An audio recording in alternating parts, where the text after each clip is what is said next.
Gabón, muy buenas noches, bienvenidos a una nueva edición de Euskadi Pregunta. 25 ciudadanos son los que van a realizar esta noche la entrevista al líder de los socialistas vascos, a Patxi López. Ellos han decidido cuál es la pregunta que van a efectuar esta noche aquí en directo, en nuestro estudio de Miramón.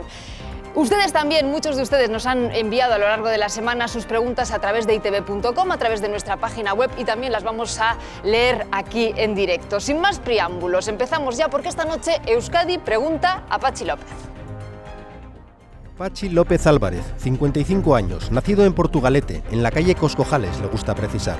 De formación ingeniero industrial, aunque abandonó la carrera en el último curso. La vocación política le viene de familia y desarrolla su carrera en Euskadi.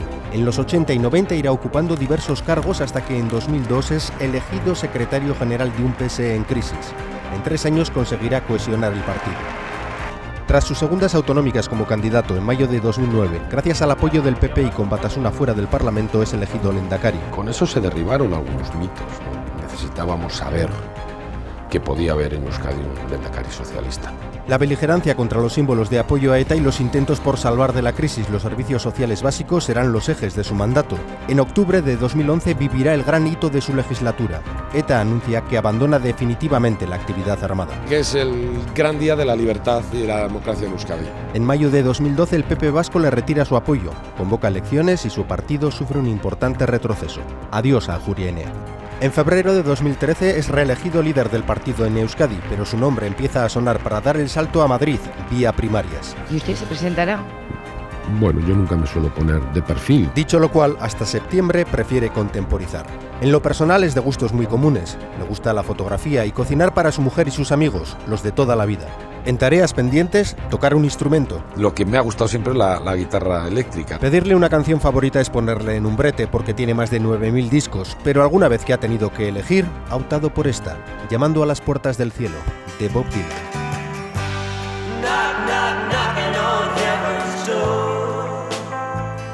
Gabón, Patxi López. Gabón, eskerrik asko. ¿Llamando a las puertas del cielo o a las puertas de Ferraz? ¿Ya ha decidido si se va a presentar a las primarias? No, eso no toca todavía. Lo ha dicho muy bien el vídeo. Eso en septiembre hemos abierto un proceso que primero quiero poner en valor, ¿no? Es la primera vez que un gran partido no es que pide la confianza a los ciudadanos y a las ciudadanas, le da la confianza para que decidan con nosotros quién es nuestro referente social. Y esto tiene una importancia extraordinaria y lo haremos en noviembre seguramente. Bueno, será cuando empecemos a hablar de candidatos, sí o no. Toca esperar. Lo que vamos a hacer es no hacer esperar a nuestro público que está aquí. Gabón, a todos, buenas noches. Ya saben que en esta ocasión, en esta edición de Euskadi Pregunta, los ciudadanos tienen derecho a repreguntar. Les voy a insistir a nuestros ciudadanos en algo muy importante. Pueden repreguntar una vez, porque si empezamos aquí a enzarzarnos en un debate y a una pregunta y repregunta no vamos a terminar nunca. También le voy a pedir a nuestro invitado hoy, a Patxi López, que se ciña a los contadores que hemos colocado en plató, donde pone un minuto. Vamos a intentar respetar ese minuto porque son 25 ciudadanos, 25 preguntas, más las preguntas que nos lleguen a través de Internet. Y si le parece, vamos ya con la primera pregunta del primer ciudadano que nos acompaña esta noche aquí. Se llama Iñaki Ramos. Gabón, tiene 59 años, es de Ermua y está en el paro. Adelante con su pregunta. Gabón, ¿hasta qué punto están ustedes para hacer un pacto con Bildu por la paz en este país? ¿Hasta qué punto irían ustedes? Bueno, yo creo que es muy importante buscar consensos en este país para avanzar en el terreno de la convivencia, de la libertad, de la democracia, y buscar consensos se convierte, por lo tanto, en una prioridad. Pero con Bildu hay que ser muy exigentes, porque Bildu es el mundo que hasta hace bien poco ha sido el que daba cobijo, cobertura política, respaldo, aplaudía a la banda terrorista. Y lo primero que tiene que hacer es reconocer su responsabilidad con la violencia que ha sufrido este país. Otra cosa es que juntos tengamos que hacer la convivencia, que respeta al diferente, que destierra intolerancias, odios, rechazos, para extender valores democráticos y valores éticos en la sociedad vasca, para tener una memoria que nos impida volver al pasado. Y lo primero, para hacer que ETA desaparezca definitivamente. No hay repregunta, con lo cual es el turno de Asier Rufo. Tiene 21 años, es de Rentería y es estudiante. Kaixo, Gabon. Teniendo en cuenta el proceso de paz que estamos viviendo y los pasos que ETA ha dado en él, ¿cree que el gobierno de España ha estado a la altura? ETA no ha dado ningún paso más que decir que no va a matar. A ETA le ha ganado la democracia y los demócratas. ETA era una banda terrorista porque atentaba, era una banda fascista porque asesinaba al que pensaba diferente, y era una banda totalitaria porque quería imponer por la violencia su proyecto político y no ha conseguido hacerlo. Otra cosa es que ahora entre todos tengamos que gestionar con inteligencia ese final de la banda terrorista.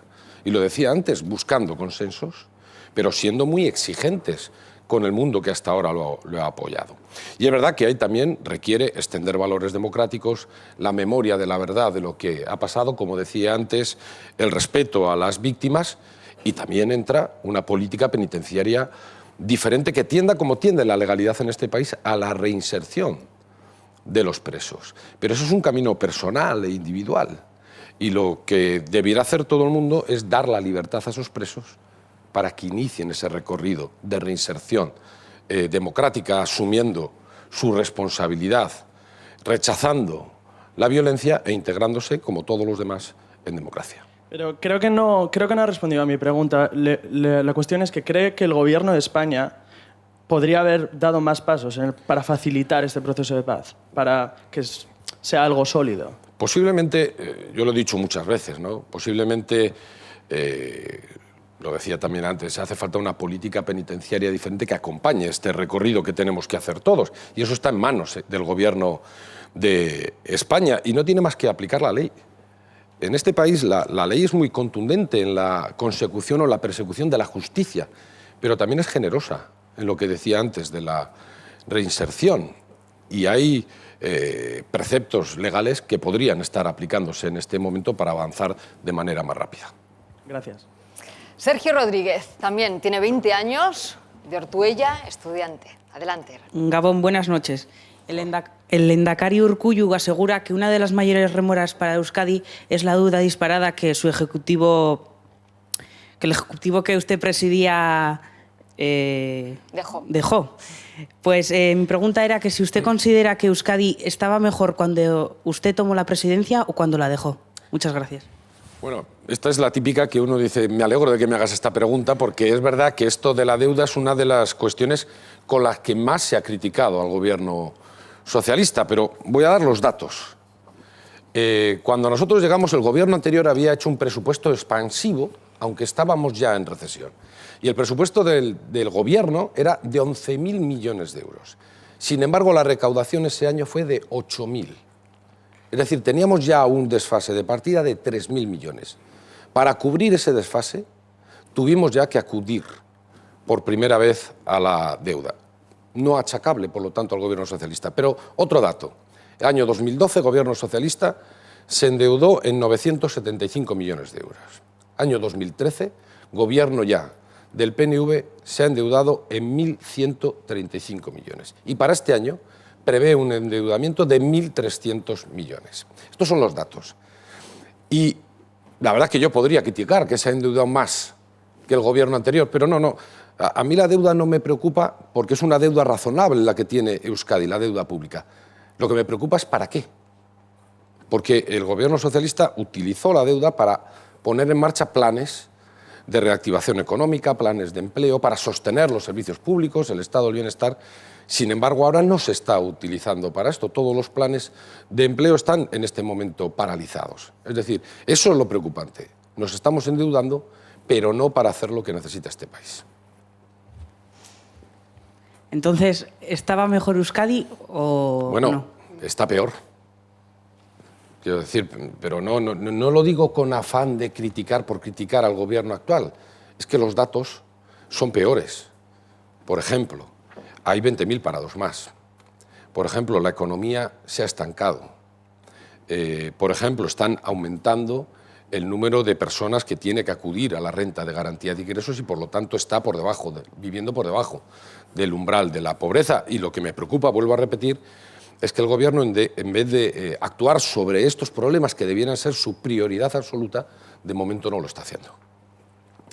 Les decíamos antes, algunos ciudadanos han preferido hacer sus preguntas a través de itv.com en vez de estar aquí en nuestros estudios. Vamos a leer la primera de las preguntas que nos han mandado. En este caso, alguien sin identificar, ha preferido no dar su nombre. Dice: señor López, usted decidió, mientras era Lehendakari, que los funcionarios que se cogían una baja por una gripe, y especifica una baja corta de 2-3 días, no cobrarían el complemento que cobraban hasta entonces. Es decir, que perderían dinero a final de mes, medida que sigue en vigor con el actual gobierno. Una enfermera que trabaja con pacientes oncológicos, con trasplantados de médula, que tiene 37,5 de fiebre y que acude a trabajar con una aspirina, está poniendo en riesgo la vida de sus pacientes. Pero si no va, deja de cobrar entre 200 y 250 euros y a lo mejor no puede pagar su hipoteca y pone en riesgo el bienestar de sus hijos. ¿Qué hace esa enfermera, señor López? Bueno, pues si adoptamos esta decisión, que es verdad que lo hicimos para el conjunto de los funcionarios, porque teníamos que contener el gasto, debiéramos revisar para este tipo de casos. La política no es infalible y a veces generalizamos propuestas y medidas que acaban siendo injustas para algunos de los colectivos. Y por lo tanto creo que debiéramos de revisar, por ejemplo, para este colectivo esa medida. Bueno, pues vamos con más preguntas. En plató es el turno de John González. Tiene 21 años, nuestros primeros ciudadanos son muy jóvenes, rondan los 20 años, es de Vitoria-Gasteiz y también es estudiante. Adelante, John.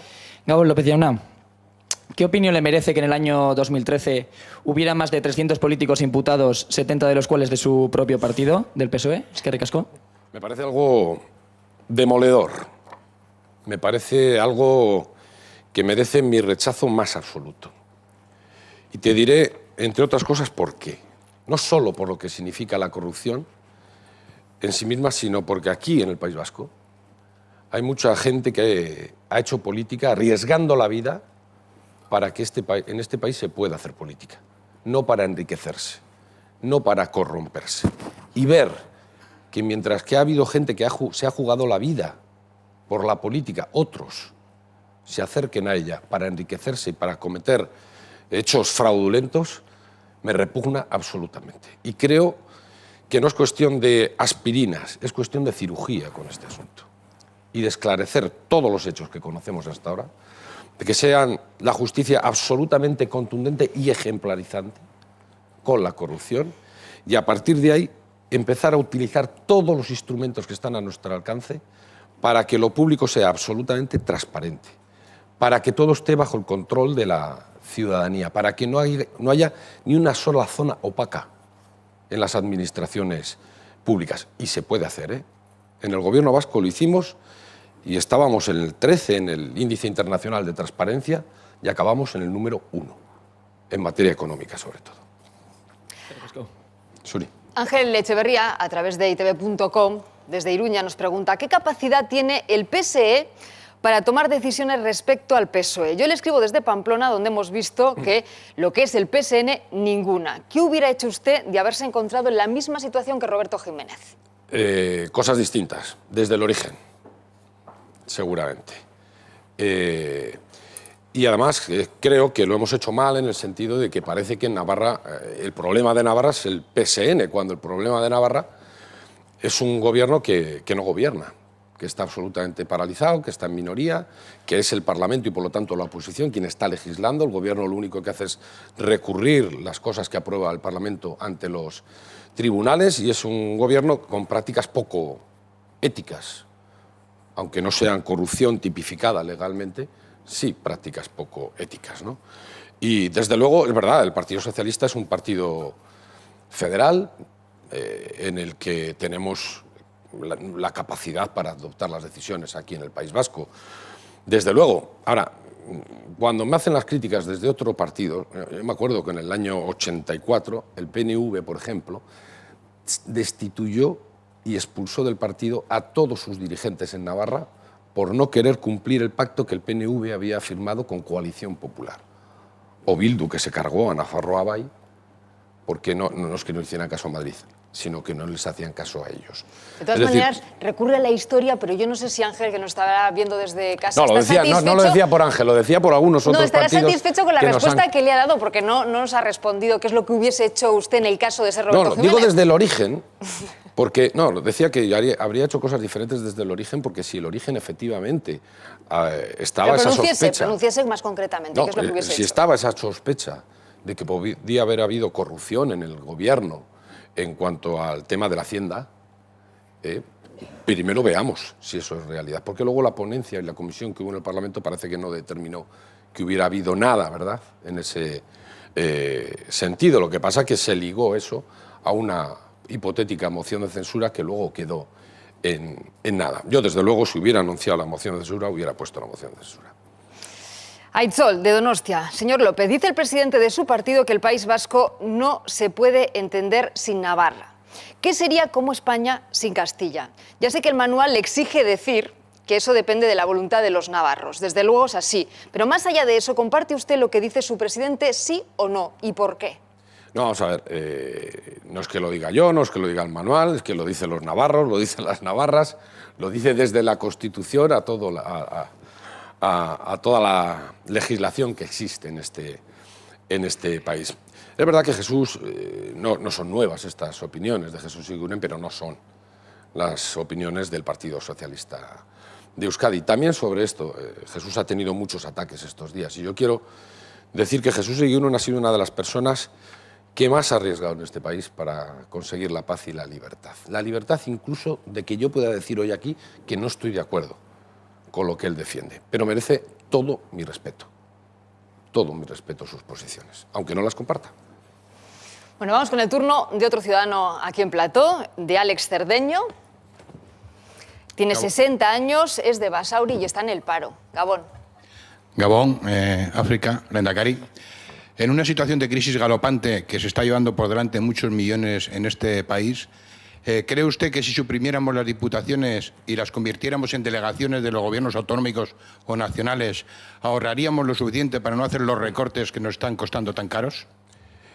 Bueno, nosotros, los socialistas, hemos propuesto que revisemos toda la arquitectura institucional que existe en Euskadi, porque en Euskadi actúa desde directrices de la Unión Europea hasta algunas cuestiones del Gobierno de España, el Gobierno vasco, las diputaciones forales y los ayuntamientos. Y a veces hay cuestiones que se solapan, que tres instituciones intervienen en la misma cosa. Y eso no multiplica por tres la eficacia o la eficiencia, a veces solo multiplica por tres el gasto.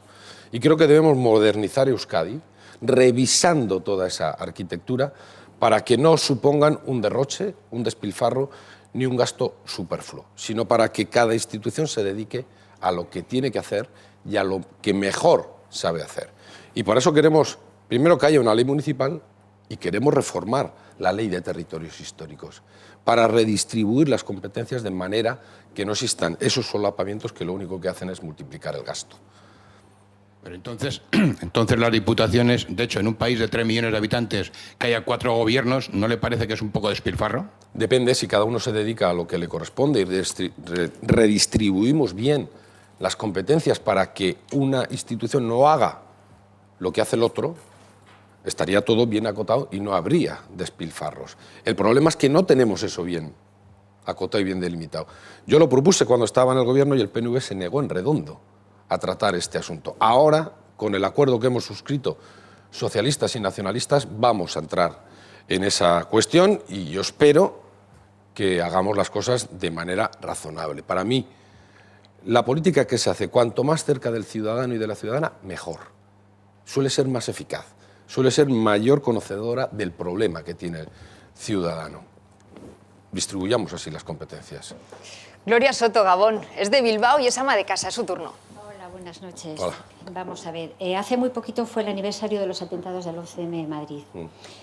Por primera vez vimos unidad víctimas, unidad de partidos, sindicatos, etc. ¿Por qué es tan difícil ponerse de acuerdo en los grandes proyectos? Y si alguna vez serán capaces los partidos de primar el bienestar de la ciudadanía en lugar del bienestar partidista. Lo hemos sido en ocasiones, hemos sido capaces de hacerlo. No quiero remontarme porque luego me dice África que me voy a la historia, pero, por ejemplo, desde el Pacto de Ajurianea, bueno, en España desde los pactos de la Moncloa, famosos. Aquí en el Pacto de Ajurianea, aquí hemos llegado a acuerdos en todo este asunto de víctimas y hemos elaborado una ley de víctimas por consenso de todos los partidos políticos.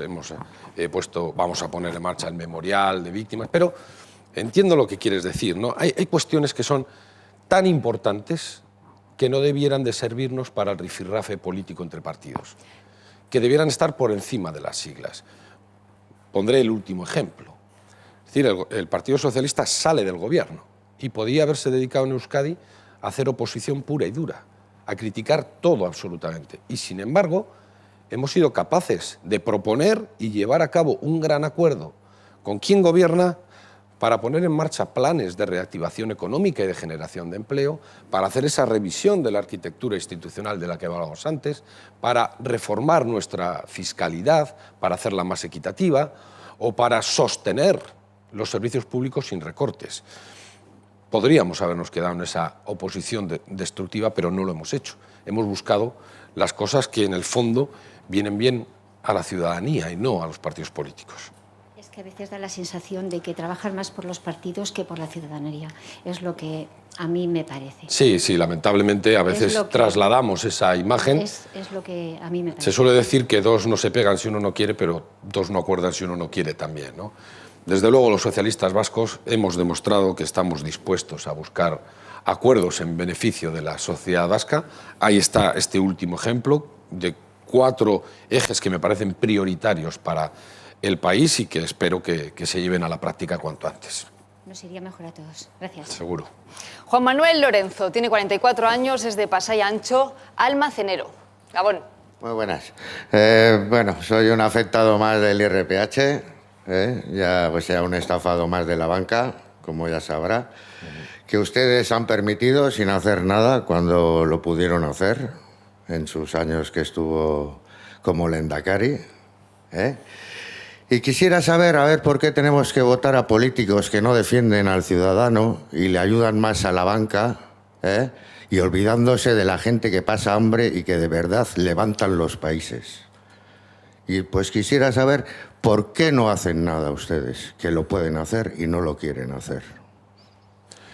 No, yo creo que no hay que votar a esos políticos, hay que castigar a esos políticos. Es decir, yo soy de los convencidos de que uno de los grandes fracasos de la política fue el no gobernar la economía, para ponerla al servicio de la sociedad y para no tener una sociedad al servicio de la economía como estamos en estos momentos. Una economía que muchas veces está en manos de especuladores sin alma además. Y de hecho hay toda una ideología neoliberal que nos está imponiendo sus dogmas de fe. Miles de millones sin condiciones para la banca, a un interés bajísimo, pero muy pocos recursos, muy poco dinero público, por ejemplo, para planes de empleo en toda Europa. Yo estoy radicalmente en contra de eso. Yo creo que la política tiene que servir para resolver los problemas de la ciudadanía. Yo creo que tenemos una buena oportunidad en las elecciones europeas, porque creo que hay que dar un giro radical a lo que está pasando. Como le hemos dado a usted el voto, ha tenido la posibilidad de hacer cosas y no ha hecho nada. Nos han dejado abandonados a los hipotecados. No. Y total, que a la hora de la verdad somos los que estamos levantando el país con lo que han robado todos ustedes. Y le meto a usted también porque son políticos, hablo contra los políticos. Y pienso que no hacen nada para ayudar a la gente. Ayudan más a una banca que ya roba bastante, y nos tienen abandonados. Ponen bonitas palabras en todos los lados, dicen lo que queremos oír, pero luego a la hora de la verdad todos se limpian las manos, meten los papeles en los cajones y no hacen nada. Y es lo que a mí me indigna, de que tengamos que unirnos gente para hacer una cosa que lo tenían que hacer ustedes. Y no nosotros con nuestro dinero de nuestro bolsillo. Porque si estamos demandando es con dinero de nuestro bolsillo, porque ustedes ya no hacen nada. Bueno, pero sabrás que el gobierno que yo presidía fue el primer gobierno que puso en marcha... Por eso lo pudieron quitar. Puso en marcha un sistema de intermediación para evitar casos como el tuyo. Y creo que cometes un gran error cuando generalizas. No todos los políticos somos iguales. No. Pero demuéstrame, no vamos demuéstrame. a entrar en debates, vamos a la pregunta. No, es que hablo de partidos. Usted defiende un partido. Sí, defiende un partido. Pues váyase del partido. No. Y defiendo una ideología. ¿Y tú te crees que es lo mismo? Sí.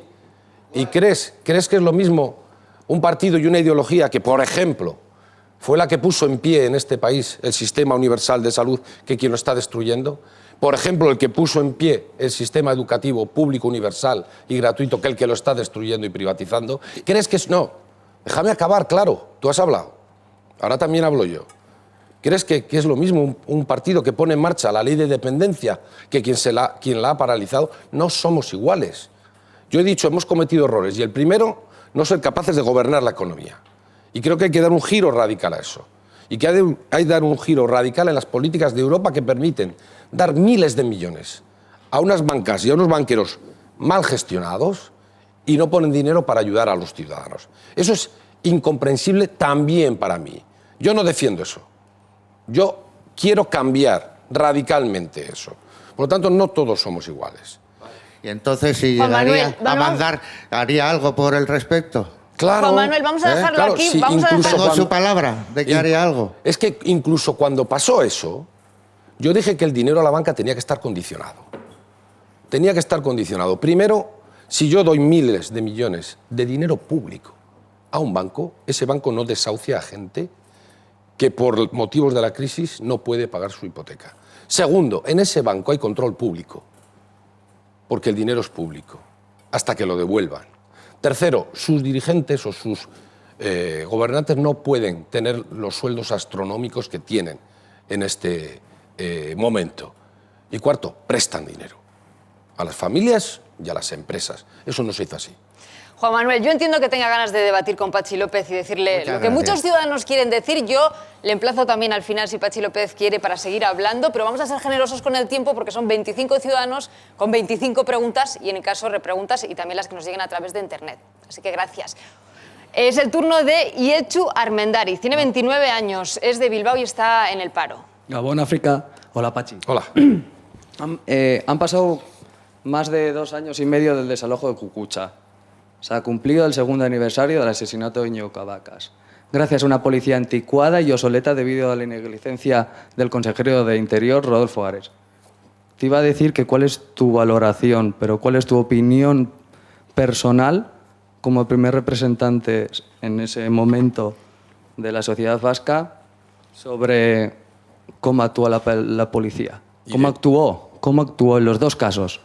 No, vamos a ver. Primero, estamos hablando de un hecho absolutamente dramático, el de la muerte de Íñigo Cabacas, absolutamente lamentable y que tiene que ser esclarecido totalmente por la justicia. Y lo que hizo el gobierno en ese mismo momento fue poner a disposición del juzgado que lleva el caso toda la información, toda, que tenía en sus manos para que la justicia determine las responsabilidades a las que hubiera lugar.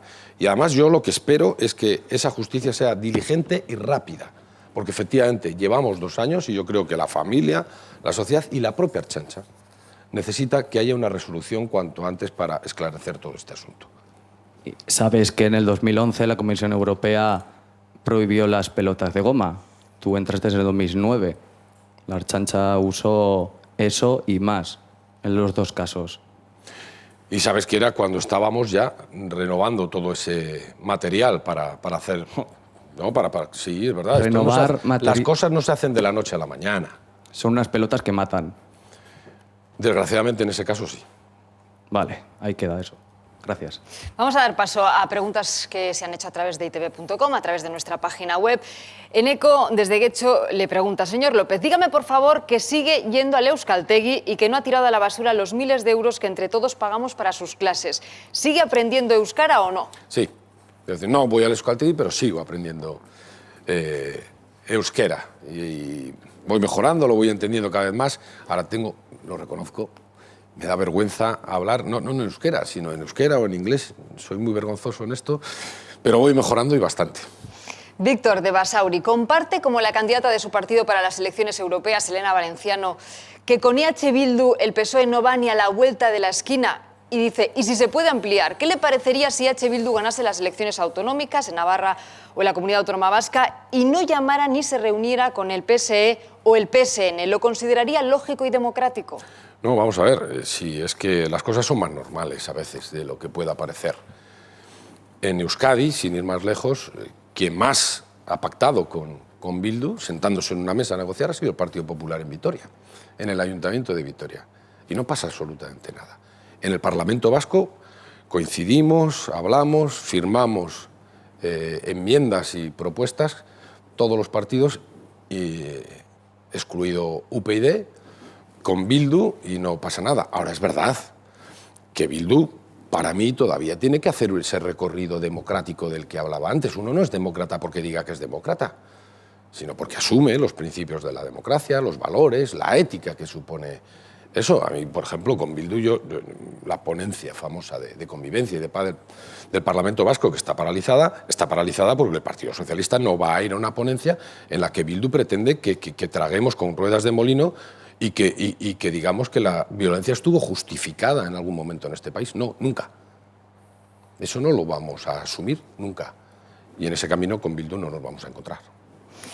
Una pregunta de una persona anónima y dice, le pide responder sí o no.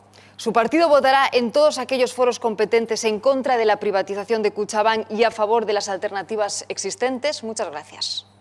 ¿Sí o no? No. Claro, sí o no, no. Porque es que, claro, yo lo explico ahora, porque es que si no, no queda mal. Quiero decir, vamos a ver, hay unas directrices europeas que indican que las cajas tienen que pasar a buena parte de sus activos a un banco. Otra cosa es que queden las fundaciones, que son las que tienen la capacidad de hacer obra social. Y lo que nosotros buscaremos, que esa obra social sea la mayor posible y que el negocio bancario no sea un negocio especulativo, sino justo con la gente. Yo ya sé que los bancos tienen que ganar dinero, claro, entre otras cosas porque tendrán que pagar también a sus empleados. No quiero que paguen esos sueldos, como decía antes, desorbitados, pero hay formas de ganar dinero y formas. Vamos con Begoña Leguina, Gabón. Begoña, ¿cómo van los nervios? ¿Bien? Tiene 45 años, es de Bilbao y está ahora mismo sin trabajar. Begoña, adelante. Hola, buenas noches. Begoña, el micrófono pegado a la boca. Gracias. Si tuviera que elegir entre gasto en sanidad y en promoción del euskera, ¿con cuál se quedaría? Pero a veces parece que hay que elegir, pero no hay que elegir. Primero, a mí la sanidad no me parece un gasto. Igual que la educación, me parecen inversiones de país. Y creo que, en todo caso, lo que hay que hacer es reformar la sanidad para hacerla sostenible, pero no recortarla, ni privatizarla, como se está haciendo en otras partes. Verás, digo que no hay que elegir, porque a veces se nos dice, cuando se nos imponen todos los recortes, se nos dice, es que no hay dinero. Sí hay dinero, está mal repartido.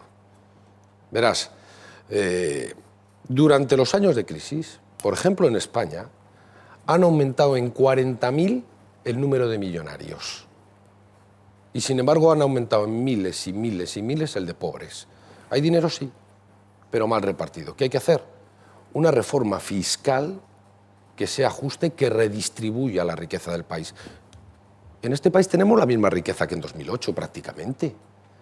Lo que pasa es que está en unas pocas manos. Y tenemos que utilizar los instrumentos que tenemos para redistribuir la riqueza y para repartir las cargas. Y tendríamos recursos para sostener la sanidad y para hacer promoción del euskera de manera razonable. Décima pregunta de la noche. Maribel Corral tiene 69 años, es de Bilbao y ama de casa. Gabón. Gabón, buenas noches. Hola. Gabón. Vamos a ver, ¿cómo queda su situación al finalizar su mandato en lo económico? ¿Le queda una asignación temporal o definitiva? ¿Y nos puede decir la cantidad? Gracias. Me alegro también de que me hagas esta pregunta porque sé, y sobre todo que en algunos han utilizado en las redes sociales, esto de que yo me había puesto una pensión vitalicia. Radicalmente falso. Ningún ex-lehendakari tiene un sueldo vitalicio. Ninguno. Es más, lo que sí tenemos, y voy a decir todo transparente, absolutamente, cuando los lehendakaris se jubilen, en ese momento tendremos una pensión, como todo el mundo, porque hemos cotizado, pero se nos complementará hasta el 50% del sueldo del lehendakari. Es más, cuando el gobierno socialista llegó, todos los consejeros y todos los viceconsejeros tenían esa pensión del 50% de su sueldo. Y con el gobierno socialista eso se quitó. Y ya nadie tiene esa remuneración. Otra cosa es que todos los partidos políticos se pusieron de acuerdo en el que la figura del lehendakari tuviera eso que acabo de decir. Mi sueldo es el de parlamentario vasco. O sea, ninguna. No, ninguna. Lo que acabo de decir, exactamente. De acuerdo. Cambiamos la ley porque había lo que decía, todos los consejeros, todos los viceconsejeros tenían eso y lo hemos quitado. Gracias, Caricas. Loli Martín tiene 52 años, es de Irún y vigilante de seguridad. Gabón. Vale, buenas noches. Hola, buenas noches. Mi pregunta es sobre la vivienda. Soy una afectada más, como muchos. Cuidado, Loli, el micrófono en la boca, por favor. Una directiva europea del 1993 exigía a los Estados miembros que vigilaran para evitar las cláusulas abusivas en los contratos hipotecarios. Desde entonces se han producido en España 400.000 desahucios, con la proporción que nos afecta a nosotros en Euskadi. ¿Por qué su partido, cuando estuvo en su tiempo en el gobierno, no legisló facilitando salidas como la dación en pago, alquileres sociales, la famosa ley del 70% que te quitan tu casa por un 70% del valor y te dejan con una deuda superior incluso a lo que valía el piso? Dices cuando gobernábamos en España, en Madrid, porque aquí no teníamos capacidad para hacer eso. Bueno, pero no, aquí no teníamos la competencia para hacer eso. Es decir, es verdad, no lo hicimos. No lo hicimos, seguramente porque no pensamos en una época de bonanza económica, de burbuja inmobiliaria, de bancos que asaltaban a la gente para que firmaran una hipoteca, que podríamos tener este problema, y reconozco que lo hicimos entonces mal. Y es verdad que ahora, cuando hemos llevado estas iniciativas, porque lo hemos llevado como iniciativa de la oposición al Congreso de los Diputados, pues el Partido Popular no ha querido aprobarlas. Desgraciadamente, porque eso me parece que es una injusticia con la gente que está sufriendo estas circunstancias. ¿Sí? ¿Qué quieres ahí? Y es que habéis pasado por el gobierno, por la oposición, por el gobierno, por la oposición. Habéis tenido la oportunidad una y otra vez de hacer algo. Y ahora mismo estáis otra vez en la oposición. ¿Qué estáis haciendo? Pero te estoy diciendo que no, que en el gobierno vasco no se puede hacer. Que en el gobierno de España cometimos el error porque estábamos viviendo en un momento que creíamos que esto no iba a pasar. ¿Qué le cuento? Y ahora reconozco que lo hicimos mal, pero reconóceme el derecho a rectificar. Y cuando hemos rectificado, hemos llevado esta propuesta, en tus términos seguramente, al Congreso de los Diputados para aprobarla. Y hemos tenido consenso con partidos de la oposición, pero no con el partido del gobierno para llevarlo a la práctica. Entonces, perdóname, África. Entonces, ¿qué les digo a mis compañeros? Loli. Solamente eso. ¿Qué les digo a mis compañeros, a toda esta gente que está en la calle y con unas deudas impresionantes? ¿Qué les podemos decir tú y yo? Pues que efectivamente que reconocemos el error y que queremos rectificar y que si tenemos capacidad y mayoría para cambiar esa ley injusta, lo haremos. Gurutze Maleta. Tiene 53 años, es de Bilbao y es celadora. ¿Cuál es tu pregunta, Gurutze? Hola, Gabón. Gabón. Somos la única comunidad que no tiene una ley municipal. Dentro de un año hay elecciones municipales y es hora de que los ciudadanos sepamos qué propone cada partido para su ayuntamiento. Ayuntamientos que se han convertido en la primera ventanilla donde acuden los ciudadanos cuando necesitan algo y que en muchos casos no tienen dinero para atenderlos, o si lo tienen, ocupándose de cosas que no son de su competencia. Mi pregunta es, ¿qué es lo que quieren hacer los socialistas en los ayuntamientos? Bueno, lo primero, es verdad, es incomprensible que Euskadi no tenga una ley municipal después de 30 años. Somos la única comunidad que no la tiene. Cuando, como tú decías, los ayuntamientos es la primera ventanilla a la que llama un ciudadano cuando tiene problemas y debieran de tener muy claro cuáles son sus competencias, qué servicios prestan, qué recursos tienen para poder hacerlo. Sin embargo, aquí no. No lo tenemos porque el Partido Nacionalista Vasco no ha querido hasta este momento. Nosotros el gobierno anterior llevó una ley de estas características al Parlamento y entre las diputaciones y el propio trámite parlamentario se paralizó. Y aquí, como decía antes, es muy necesaria definir muy bien las competencias de cada uno para que no haya esos solapamientos y esos derroches. Y es más necesaria todavía ahora, cuando hay una reforma local del Partido Popular que quiere imponerla en el conjunto de España y que quiere quitar competencias a los ayuntamientos, que quiere quitar servicios que prestan los ayuntamientos y que quieren abandonar a los municipios pequeños a su suerte. La ley municipal no es una cosa que queramos tener porque sí. sino que es una ley que protege esos servicios públicos de cercanía que prestan los ayuntamientos a esa gente que lo está pasando mal y que llama a esa primera ventanilla. Yo creo que en el pacto ese que hablaba antes, que con el Partido Nacionalista Vasco y con el Gobierno, hemos llegado a un acuerdo de que este año tiene que haber ley municipal. Esperemos que se cumpla. Bueno, hemos llegado al ecuador del programa, vamos bien, ¿no? ¿De ritmo? Bien. No sé, tú Es el me lo turno. dices. Yo miro ahí, pero de vez en cuando sé que me escapo. Vamos bien, vamos bien. Es el turno de Manoli Martín, de 60 años, de Cizurquil, que es ama de casa. Adelante, Manoli. Buenas noches, señor López. Buenas noches. Yo quería ver qué haría usted en este momento para que tanta gente joven preparada no tenga que emigrar de España.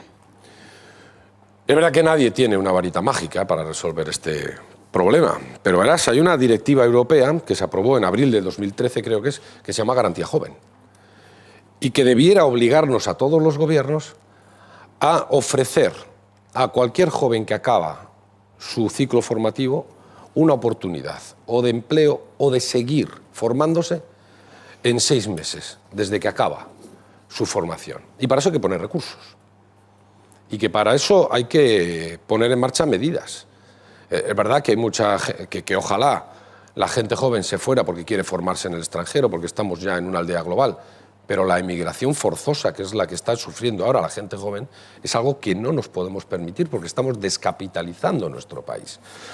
Me remitiré otra vez a ese acuerdo que hemos firmado con el PNV porque hay unos cuantos planes y medidas destinados específicamente a la gente joven de este país, a formación en prácticas, a hacer esas prácticas en empresas vascas, incluso en empresas vascas que tienen también sucursales en el extranjero, a ayudas para que jóvenes con ideas puedan poner en marcha su propia iniciativa, su propio negocio, su propio proyecto empresarial, buscar acuerdos con grandes empresas de este país para que contraten a jóvenes con ayuda del gobierno. Hay cosas que se pueden hacer. Seguramente no es la varita mágica para solventar el 100% del problema, pero se puede hacer más de lo que se hace. Procuren hacerlo lo antes posible. Gracias. Vamos a dar paso a más preguntas que nos llegan a través de eitv.com y animo a los ciudadanos a que sigan mandándonos sus preguntas a lo largo de las próximas semanas. Ana Arostegui, que se confiesa irunesa y de izquierdas, le pregunta ¿qué le parece que el alcalde de Irún de su partido siga dando la espalda a la igualdad apoyando el alarde discriminatorio? ¿No se plantea hacer algo para que el PSE de Irún se posicione en favor del alarde público? Hablar con el alcalde. Lo que pasa es que los que conocen Irún saben que ahí hay un arraigo social importante, pero es verdad que eso se tiene que ir superando por políticas de igualdad también en ese desfile. Vale, Echu Prado le pregunta ¿por qué a día de hoy todavía no se ha condenado la dictadura de Franco en el Parlamento, aún estando en el poder el Partido Socialista? Pero no tendrá que ver el Partido Socialista. El Partido Socialista no solo ha condenado la dictadura de Franco, sino que la ha padecido directamente. No confundamos las cosas. Algún partido igual no ha querido hacer ese posicionamiento público e institucional en un parlamento, pero desde luego no el Partido Socialista. Una pregunta más. En este caso no se pronuncia, no dice quién es. Pongamos que se presenta en las primarias de su partido, que le eligen y que más tarde llega a ser presidente del gobierno español y Escocia, país ya independiente, negocia con Bruselas su permanencia o readmisión en la Unión Europea. ¿Vetaría usted su entrada? Pero es que si alguno quiere comparar casos, no hay comparaciones. En Escocia se está haciendo un recorrido constitucional, se está haciendo un recorrido pactado y veremos lo que dice la sociedad escocesa, ¿no? Bueno, ya nos pronunciaremos después. Es el turno de Chastelino Esono, que tiene 34 años, es de Vitoria-Gasteiz y es presidente de Azanea África. Gabón. Hola, buenas. Hola. Señor López, usted ha sido el primer presidente socialista de la Comunidad Autónoma Vasca y durante su mandato suscribió usted un pacto social por la inmigración que haría de Euskadi un territorio más diverso, más plural y más cosmovisual. ¿En qué quedó toda esa declaración de intenciones? Usted suena con fuerza como secretariable de las primarias socialistas. ¿Cuál sería su línea de actuación hacia la inmigración? Bueno, hacer un poco lo que hicimos aquí, ¿no? Con vuestra participación, y lo sabes, durante mucho tiempo fuimos elaborando un plan para la integración y un plan de convivencia incluso entre todos los que somos diferentes en este país. A mí no me gusta la política de inmigración que hay en España. No me gusta que al que intenta saltar una valla para salir de una situación francamente lamentable y poder buscar o garantizar una subsistencia vital, se les dispare pelotas de goma y puedan perecer ahogados en el Mediterráneo. Creo que debiéramos hacer en toda Europa una política de inmigración diferente. Y es más, creo que nosotros debiéramos de pensar que ahora que mucha gente está volviendo, como decía esta señora, gente joven y gente mayor, está volviendo a tener que irse de este país a buscar oportunidades en otras partes porque aquí no las tiene, me gustaría que todos tratáramos a los que vienen aquí a buscar un poco de dignidad en su vida, igual que como queremos que nos traten a nosotros cuando salimos fuera. Bien, veo que usted me ha llevado me contesta por otros lares, pero lo último que le preguntaría, si sois ustedes, no digo a usted precisamente, pero todos ustedes conscientes de que prolongar la exclusión de los excluidos puede hacer brotar pensamientos y comportamientos xenófobos. Exactamente. Gracias. Sí, no. Quiero decir, y es más, seguramente estamos en medio de un caldo de cultivo en el que esos pensamientos y esos comportamientos pueden arraigar. De hecho, cuando en otros países han crecido formaciones políticas racistas directamente, de extrema derecha racista, han sido en crisis y en zonas de gente humilde y gente obrera. Porque seguramente se ha contado las cosas que no son. Hay quien está muy interesado siempre cuando hay un problema en buscar un enemigo o en ofrecer un enemigo externo. Pero la inmigración en este país, por ejemplo, la gente debiera saber que los inmigrantes que han trabajado en España, gracias a su trabajo, en este país se ha pagado 1 millón de pensiones, por ejemplo. Por ejemplo, que si no, no las hubiéramos podido sostener. Muchos inmigrantes en este país han hecho trabajos que no querían, ahora en crisis igual sí, pero antes que no querían, a los que no querían hacer gente autóctona para entendernos. Y me merece no solo todo el respeto, toda la consideración del mundo. Un ciudadano que viene de otro país y que hoy para mí es un nuevo vasco y tiene que tener todos los derechos de ese ciudadano, de ciudadanía, todos. Es más, reconocerás que el gobierno vasco que yo presidía fue el que recurrió al Tribunal Constitucional para que los inmigrantes sin papeles no fueran expulsados del sistema de salud. Y esa la ganamos. Y gracias a ese recurso, hoy en toda España, los inmigrantes sin papeles no han sido expulsados del sistema de salud. 15º ciudadano aquí en plató que va a hacer la pregunta, se llama José Romero, tiene 44 años, es de Bilbao y está en el paro. Adelante, José. Hola, muy buenas. Ante todo, soy padre de una niña de 14 años a la cual no veo desde hace 2. Entre los derechos fundamentales de la familia, de los niños, está disfrutar de ellos, ¿no? Entonces, ¿por qué los políticos les negáis ese derecho en todos los casos de divorcio, separándolos del padre y no aplicando la custodia compartida al menor? No, que no es cierto. Has dicho en todos los casos de divorcio, ¿no? Esa posibilidad está. En un 90%. No, esa posibilidad existe y no la administramos los políticos, la administra un juez. Y tú lo sabes. Lo administra un juez, que es el que determina si corresponde la custodia compartida o no. Nada más. Los políticos no adoptamos ese tipo de decisiones. Ustedes aplican las leyes. No, la ley las crean. Sí, las creamos y en la ley aparece la posibilidad de la custodia compartida. Otra cosa es que luego hay un juez o una jueza que determina si corresponde eso o no. Vale, muchas gracias. Elvira Sánchez.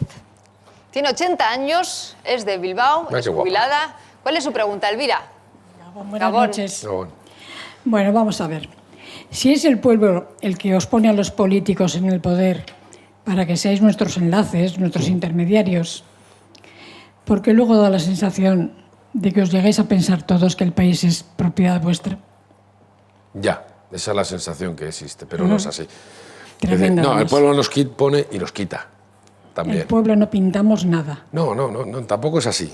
Tampoco es así. No, tiene más capacidad de lo que parece. Es verdad que hasta ahora parecía que la única capacidad que tenía la gente era votar una vez cada 4 años. Esto cada vez empieza a ser menos cierto, porque cada vez hay más posibilidades de participar en la cosa pública y de intervenir en la cosa pública. Y creo que un buen político y un buen dirigente debiera tener esto como una cuestión prioritaria. Buscar la corresponsabilidad de la ciudadanía con las políticas públicas. Yo creo que ya nadie puede actuar de espaldas a las personas, a la gente. ¿De verdad piensas? Algunos lo hacen, ¿eh? ¿De verdad piensas lo que dices? Sí. Al pueblo no nos queda más que el pataleo. No es verdad. El pataleo, no, pero hombre. Sí, no es verdad. Fíjate, yo utilicé todas las herramientas que tenía a mi alcance. Y ya sé que no llegan a todo el mundo, pero a través de las redes sociales, a través de la página web del Gobierno vasco, lo que hicimos es abrir la gobernanza. De hecho, iniciativas de los ciudadanos nosotros las transformamos en iniciativas políticas y de gobierno. Peticiones de los ciudadanos. Los propios ciudadanos podían modificar con sus opiniones algunas de las medidas que nosotros estábamos adoptando. Todavía en poca medida sí, pero esto hay que incrementarlo hasta que haya una corresponsabilidad mucho mayor entre ciudadanía y representantes de la ciudadanía. Vale. Es que ricasco, pero ver para creer. Claro. Elvira, y usted ha visto mucho, ¿no? Con 80 años. Demasiado, Mucho. demasiado. José María Alcón, 38 años, de Irún, autónomo. Adelante. Quería saber, ¿qué haría usted para mejorar la situación económica de los trabajadores autónomos? Pues primero ayudarles, claro. De hecho, también en ese acuerdo aparecen medidas para ayudar a los autónomos, planes de financiación, planes de soporte de muchos de estos trabajos que son a veces autoempleos, porque muchas veces se nos llena la boca hablando de emprendedores como si fuera una cosa que hemos descubierto ahora, pero en el fondo la mayoría de los emprendedores no dejan de ser autónomos, que necesitan ayuda, no solo desde el inicio, porque a veces les ayudamos cuando ponen en marcha el negocio, pero cuando funciona les dejamos caer, sino que hay que hacer un seguimiento de cómo van en su recorrido empresarial, en su recorrido laboral, para que puedan tener un soporte desde la administración para que su negocio o su empresa no caiga. Porque Euskadi es el país de la microempresa, de los autónomos. Grandes empresas cada vez quedan menos y por lo tanto tenemos que saber que es gracias a vosotros a cómo se sostiene de alguna manera la economía en este país.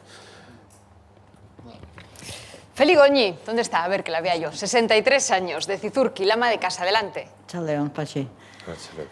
¿Por qué no se rebajan las listas de espera en sanidad? Bueno, lo que hay que hacer es, lo decía antes, tener muy claro que la sanidad es una inversión en este país y en todos los países y que por lo tanto necesita recursos públicos para atender las necesidades y que no se puede estar escatimando con la sanidad y con la salud de un país.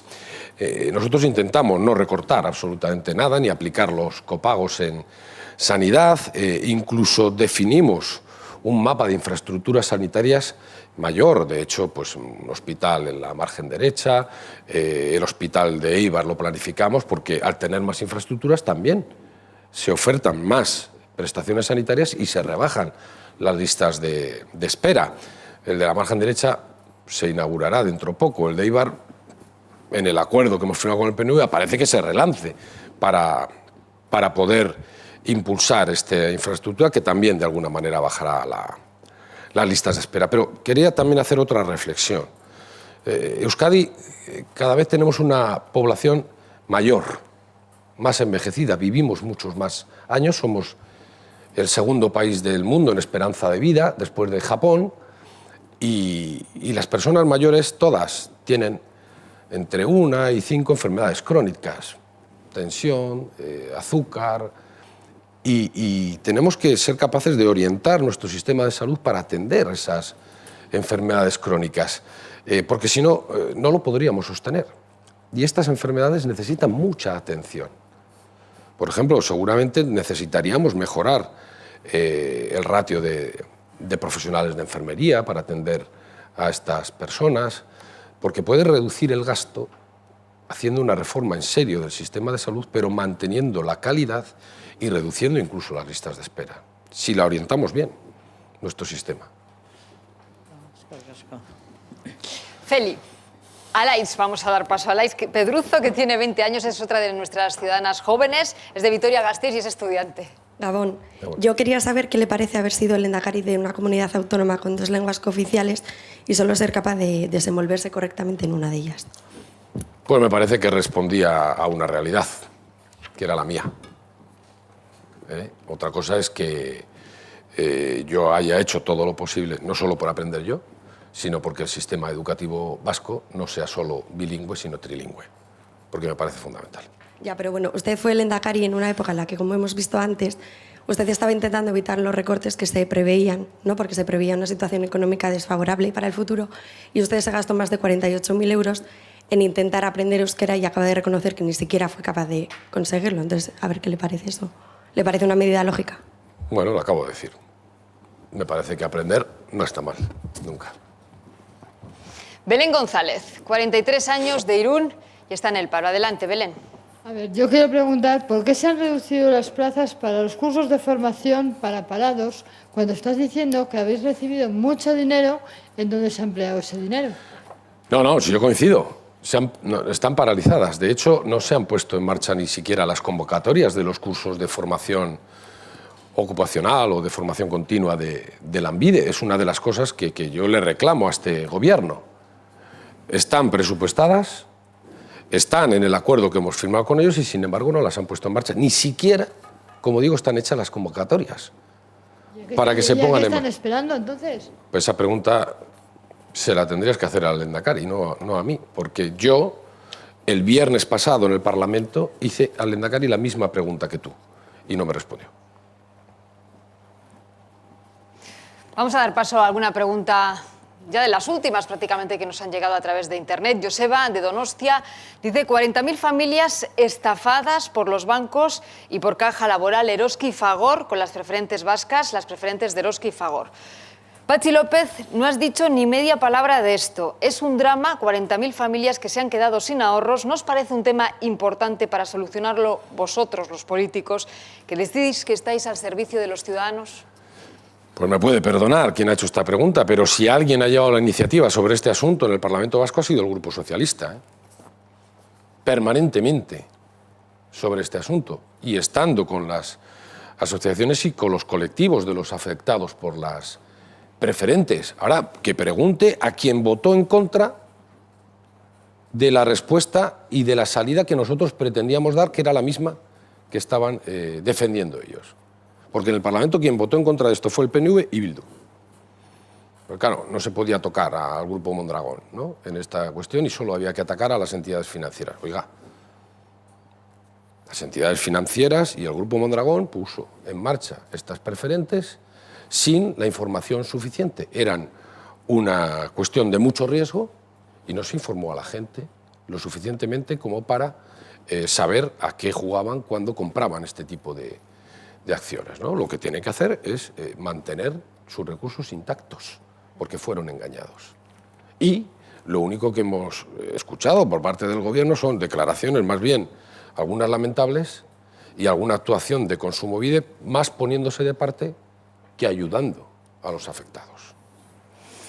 Juan Ituarte Tellaeche le pregunta: ¿cómo se entiende que el intento de conseguir un nuevo marco de relaciones con el Estado que supere ampliamente lo que ofrece el actual Estatuto de Gernika y que es defendido por la mayoría absoluta de la representación política de este país, en concreto por el 64% de la Cámara Vasca, sea considerado por ustedes como generador de crispación y que, sin embargo, lo contrario, el mantenimiento del status quo actual con o sin ligeros retoques, postura amparada solo por el 36% de nuestros representantes, incluido ustedes, no les merezca una calificación bastante más censurable? Resumiendo, ¿Quién crispa a quién?, le pregunta Juan Ituarte. ¿La mayoría absoluta que pretende cambiar las cosas o la minoría que impide ese cambio?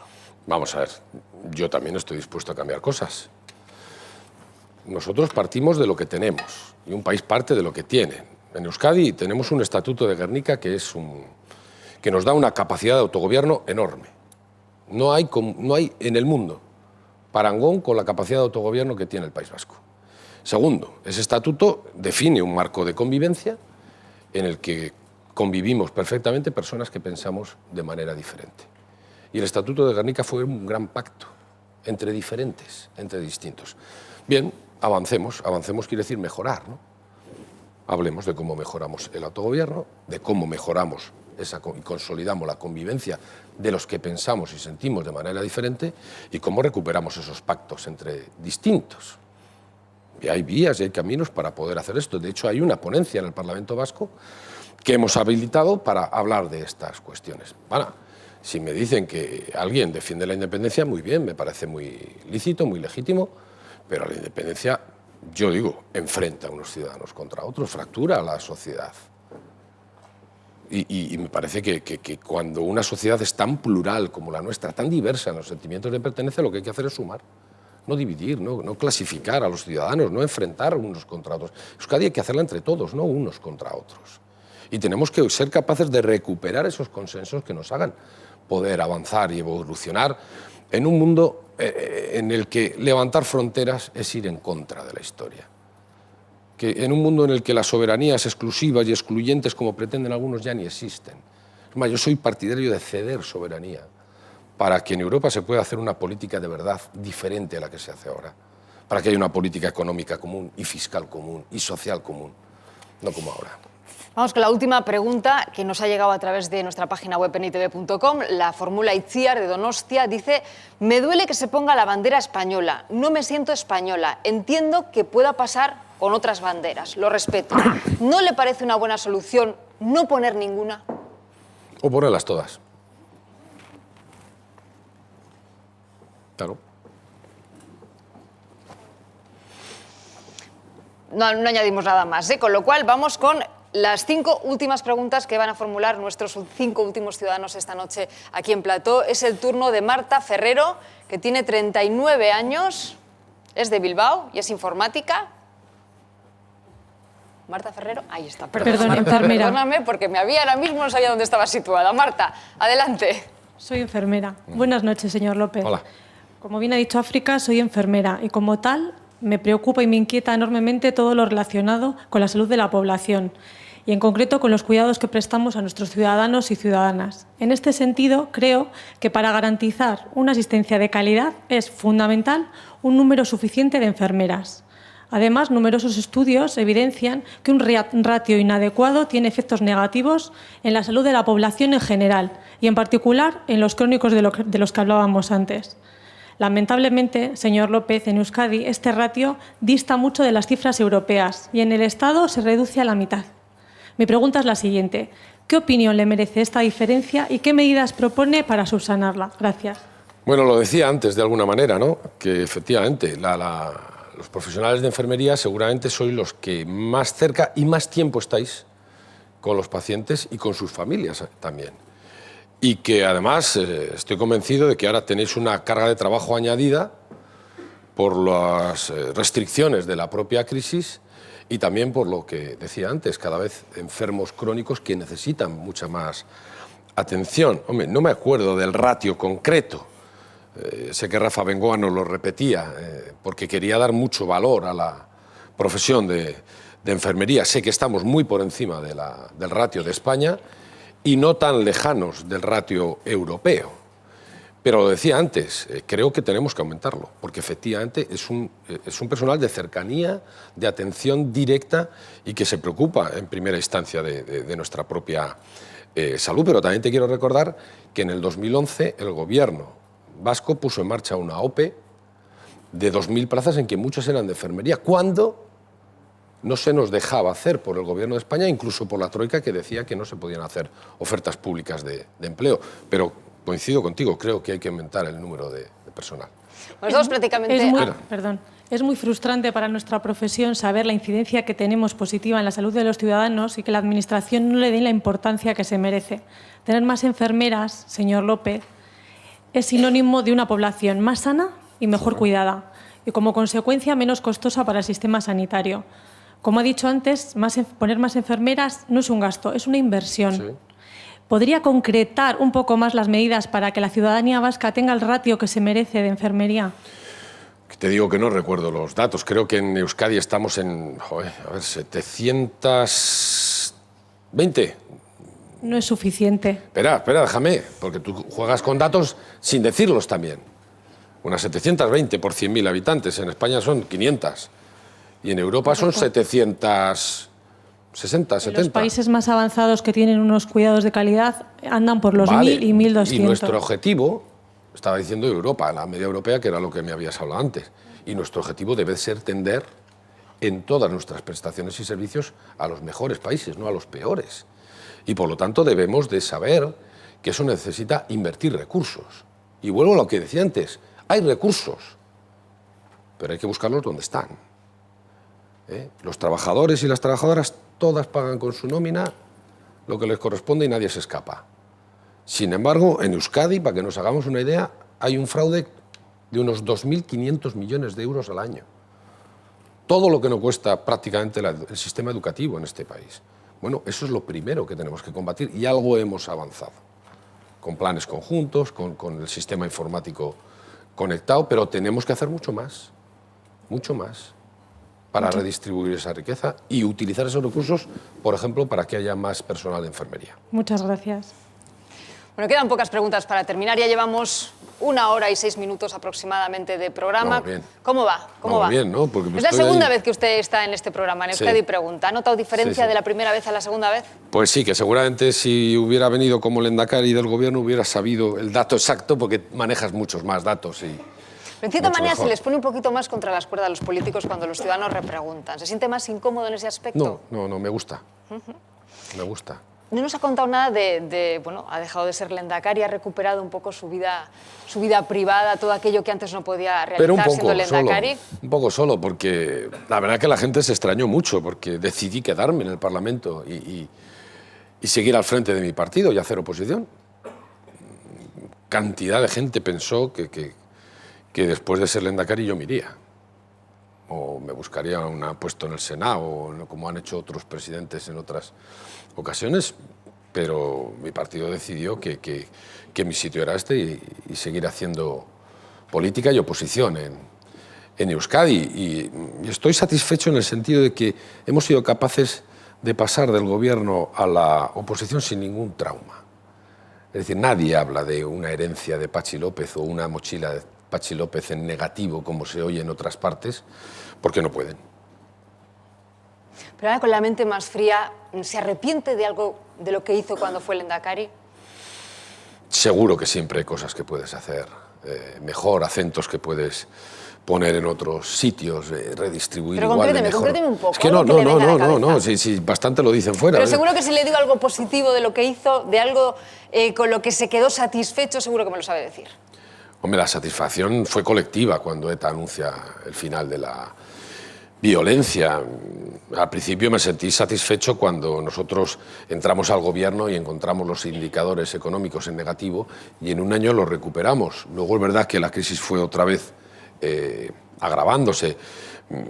Hemos mantenido Euskadi los servicios prácticamente sin ningún tipo de recortes. No hemos privatizado hospitales, no hemos dejado a ningún alumno sin clase y sin aula, como está pasando en otras partes. Es decir, fuimos capaces de enfrentarnos a esas imposiciones que en todas partes querían, estaban haciendo y querían que también lo hiciéramos en Euskadi. Y es verdad que también tuvimos que adoptar decisiones que no nos gustaron. Por ejemplo, no pagar la paga extra a los funcionarios, que cuando lo íbamos a hacer recurrieron al Tribunal Constitucional y nos lo impidió, o tener que recortar, no del sueldo, pero sí de la masa salarial el 5% a los funcionarios. Son cosas que no gustan hacer a un gobierno. Antes del fin de ETA igual se arrepintió de no estar aquí el día del anuncio. Estaba defendiendo a Euskadi también. Vamos con más preguntas. Silvia Correas. de Bilbao, informática. Adelante con tu pregunta, Gabón. Buenas noches, señor López. Hola. La sociedad demanda políticos que miren más allá de su propia ideología. Con esto quiere decir políticos que se preocupen realmente por el bien de las personas y del país. ¿Qué puede decirnos sobre el descrédito que sufre actualmente la clase política? Que me preocupa profundamente, porque no conozco más herramienta que la política para cambiar las cosas y para transformar realidades injustas. Y reconozco que hay motivos para estar insatisfechos e indignados, no con la política, sino con medidas políticas que están siendo radicalmente equivocadas. Yo creo que hay cosas que no se están haciendo bien. Desde Europa hasta Euskadi. Es decir, no es lógico, lo decía antes, ¿no? En Europa, 50.000 millones para los bancos, apenas 5.000 para un plan de empleo juvenil, con el gran problema que es. En España, 5 millones de parados, se hace una reforma laboral que abarata el despido. Consecuencia, 1 millón de parados más desde que está en marcha. Cada vez los contratos y los trabajos de peor calidad. El otro día nos dieron el dato, había bajado el paro en España en 35.000 personas. ¿Sabéis cuántos contratos se tuvieron que hacer para bajar 35.000 personas? 1 millón de contratos. Eso quiere decir que son contratos casi basura, de horas, mal pagados, mal remunerados, sin derechos. Ese no tiene que ser nuestro modelo. Y en Euskadi tenemos, he dicho antes, bueno, pues algunos políticos hemos puesto por encima de nuestras siglas las necesidades de la sociedad y hemos pactado un plan para el crecimiento económico y para el empleo. Por ejemplo, un plan para contratar directamente a desempleados de larga duración que han perdido ya, que han agotado sus prestaciones y contratar directamente desde la administración con ayuda de los ayuntamientos. Sin embargo, no está puesto en marcha. Si yo lo que quiero es que el gobierno se ponga las pilas y empiece a llevar estas políticas adelante, por encima de las siglas, porque si no la ciudadanía seguirá cabreada con la política. Y lo lamento profundamente. Muchas gracias. La ciudadanía tiene la impresión, falta pues un mes para las elecciones europeas, un poquito más, y da la sensación de que ahora mismo es como una batalla entre quién va a ganar, si el PP, el PSOE, y que poco se está hablando de Europa y de lo que a los ciudadanos les interesa. Ya, eso a veces se habla poco y a veces se traslada poco a través de los medios de comunicación. O sea que vamos a repartir las culpas. Porque en un mitin de 1 hora, por ejemplo, en el que se habla de Europa y de las políticas europeas, ¿qué es lo que suele aparecer en los 20 segundos de un noticiario? Pues si uno se ha metido con el otro, ¿verdad? Y luego se nos achaca a los políticos que no hablamos de Europa. O sea que vamos a repartir un poco las culpas. Europa es fundamental. Europa no es una cosa lejana ni burocrática. Estamos hablando aquí, pues eso, que en Europa se decide el dinero que se da a los bancos o el que se da a los planes de empleo joven. Uno abre la nevera y en Europa se decide hasta el etiquetado del yogur que tiene dentro. Y está todo absolutamente regulado. A mí me gustaría que se regularan también otras cosas. Lo mismo que se regula ese etiquetado, me gustaría que se regularan, por ejemplo, las transacciones financieras. Estas transacciones que hacen muchos especuladores, que una persona con un ordenador puede hacer 10.000 en un minuto, esas no tienen ningún impuesto. Yo quiero que se les ponga. Eso que se llama la tasa Tobin.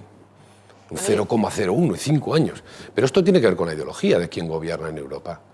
Y ahora nos está gobernando una derecha que no sé si está combatiendo la crisis, desde luego estamos peor. Ahora, que se está cargando el modelo social, eso es evidente. Europa cada vez es más desigual. En Europa la gente, las personas tienen cada vez menos derechos y se está desmontando todo lo que tanto nos había costado construir. Y luego vienen la troika, a la que no ha elegido nadie, y nos impone sus medidas. Bueno, por primera vez el Parlamento Europeo va a elegir al presidente de la Comisión. Esto no había pasado nunca. Y por lo tanto, por primera vez se va a decidir qué orientación va a tener las políticas en Europa. Por eso son tan importantes. Y yo creo que hay que dar un giro radical a la política en Europa y apartar a la derecha para que gobierne la izquierda. Vamos con la pregunta de Mikel Elecalde, 21 años, de Vitoria-Gasteiz, estudiante. Adelante, Gabo. Gabón Patxi. El presidente del Partido Socialista de Euskadi, Jesús Eguiguren, nos tiene acostumbrados a declaraciones fuera de lugar. Las últimas afirmaciones son: en Madrid con ETA se vivía mejor. Declaraciones de este tipo hieren distintas sensibilidades, incluso de su propio partido. ¿Qué más tiene que hacer o decir para que sea apartado de tan altas responsabilidades como ser el presidente de los socialistas vascos? Eskerrik asko. Zuri, de hecho, él mismo reconoció al día siguiente, en la presentación de su libro en San Sebastián, que había cometido un error, que no era esa su voluntad el decir y expresar esto. Y además dijo, sería un imbécil si pensara eso. O sea, él mismo hizo su autocrítica, reconoció que había cometido un error con esa frase. Pero digo lo que decía antes de Jesús Eguiguren. Para mí es una persona que merece todo nuestro respeto, no solo el del Partido Socialista, sino el de la sociedad vasca. Es una de las personas que más se ha implicado, que más se ha comprometido defendiendo la libertad. Y desde luego, yo no quiero estar en un partido de... Cuando se cometen errores como esto, mira, lo ha reconocido, perfecto. Otros no hacen eso. Pero yo no quiero estar en un partido de pensamiento único. En mi partido, el que piensa diferente, no hablo de esta barbaridad que dijo, sino de otras cuestiones. El que piensa diferente no es un disidente. Es alguien que piensa diferente. En su partido? Acaba de reconocer él mismo que cometió un error. Pero ha habido más errores. ¿Cómo? Ha habido más errores. ¿Cómo cuál? Porque el tener una posición política que sea diferente... ¿Y en política está permitido decir todo? No, en política está permitido defender una posición política. Acabo de decir que es sobre esa frase en concreto, él mismo pidió perdón, la rectificó y reconoció el error. Yo no le voy a llevar a la hoguera. Igual en otros partidos sí. A mí me gustaría que el mismo criterio que aplica la oposición se lo aplicase alguna vez en su partido. Sería muy conveniente. ¿Como por ejemplo? No, simplemente... No, pero es que no vale decir al mismo criterio que aplico la oposición. ¿A quién? Pues a cualquier partido. Entonces, que dime un ejemplo que le he hecho. Continuamente viendo a Madrid, porque el y tú más dimite... No, verdad, es que no es verdad. Es que no es verdad, fíjate. ¿No es cierto? No es cierto. Por ejemplo, la última petición de dimisión y de reprobación fue hacia el ministro del Interior por los sucesos de la Verge Melilla. El Partido Socialista no fue hasta allí, no pidió la dimisión, lo que pidió fueron explicaciones. El Partido Socialista no juega con estas cosas, como tú dices. Y en Vitoria tampoco, ¿no? Por ejemplo. Pachi, el candidato a alcalde, está todo el día... Bueno, ¿pero qué pasa? ¿La oposición no tiene que hacer oposición o cómo es esto? No, simplemente le digo que los mismos criterios que aplica pidiendo la dimisión de otros miembros, a ver si se puede aplicar a su partido también. Lo he dicho, mira, para que te quede claro. Jesús Eguiguren seguirá siendo el presidente mientras yo sea secretario general. Vale, muchas gracias. Richard Irazusta, Gabón, tiene 55 años y en las últimas elecciones francesas ha salido elegido como teniente alcalde de Hendaya. ¿Cuál es su pregunta? Adelante. Arratsaldeon, Pachi. Dos preguntas, una de sí o no y otra más política. ¿Conoces a Iparralde? Sí. En las últimas elecciones municipales, tanto en Hendaya, en Biarritz, en Siburu y en Uruña, ha habido pactos donde listas socialistas han hecho un acuerdo político y en algún caso de mayoría, en Biarritz y en Hendaya, en Uruña y en Siburu se han quedado en la oposición. Pactos donde han salido elegidos miembros del Partido Socialista, independientes, militantes abertzales e incluso militantes de Bildu. ¿Te parece posible un modelo de acuerdo político de un Partido Socialista a 20 kilómetros de aquí que sea tan distinto a lo que has comentado hasta ahora? Pues es posible. Es posible, de hecho es una realidad. ¿Y no vamos a salir de ahí? Saldremos, pero cuando cada uno haga su recorrido y cada uno asuma su responsabilidad. Sí, en Iparralde también ha habido cicatrices, muertos, represión, presos y muchas cosas. El Partido Socialista, en estos 4 ejemplos, ha dado un paso. ¿Qué tipo de paso podría dar el Partido Socialista en Egualde? No, el Partido Socialista se presenta a unas elecciones para ganar las elecciones y luego buscará alianzas. Pero te puedo asegurar que en este momento Bildu no está entre nuestras preferencias. ¿Y no hay iniciativas? No. La última pregunta de la noche la va a realizar Edoy Echarte, tiene 27 años, es ayudante de camarero y es de Iruña, Gabón. Gabón, cuando usted estuvo en el gobierno vasco, estaban previstas 5.000 plazas para la enseñanza, de las cuales retiró más de 3.000. En ese mismo momento, usted y su gobierno promocionaron más de 600 plazas en la Ertzaintza.